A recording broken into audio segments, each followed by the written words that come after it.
Արտաքին գործերի նախարար Արարատ Միրզոյանը հեռախոսազրույց է ունեցել Արաբական Միացյալ Էմիրությունների փոխվարչապետ արտաքին գործերի նախարար Շեյխ Աբդալլահ բին Զայեդ Ալ Նահյանի հետ։ Զրուցակիցները քննարկել են բարձր մակարդակում քաղաքական երկխոսության եւ երկկողմ գործընկերության ընդայնման ուղղությամբ իրականացվող քայլերը։ Անդրադարձ է կատարվել առաջիկա ծրագրերին։ Արարատ Միրզոյանը նշել է Հայաստանի եւ Ադրբեջանի միջև հարաբերությունների կարգավորման գործընթացի ուղղությամբ տարվող աշխատանքները։ Այդ համատեքստում ներկայացվել է վերջին զարգացումներն ընդգծելով Հայաստանի եւ Ադրբեջանի միջև խաղաղության պայմանագրի կնքման կարևորությունը տարածաշրջանային խաղաղության հաստատման համատեքստում։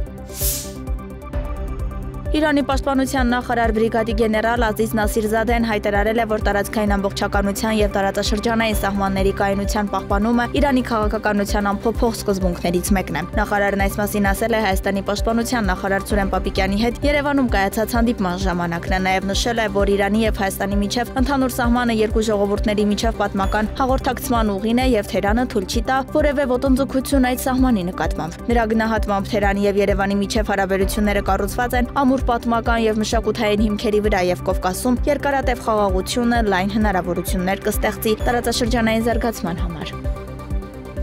Օկուպացված Արցախի տարածքներում շարունակվում են Ադրբեջանի բանակի եւ Իրանի Իսլամական հեղափոխության պահապանների կորպուսի հատուկ նշանակության ուժերի համատեղ զորավարժությունները։ Դրանց երրորդ օրը երկու կողմերն անցկացրել են մասնագիտացված վարժանքներ, մարտական սցենարների մոդելավորում եւ համակարգված գործողություններ երկու կողմերի դաշտային հրամանատարների եւ մարտավարական ստորաբաժանումների ակտիվ մասնակցությամբ։ Արազ 2025 զորավարժությունները ավարտվելու են այսօր։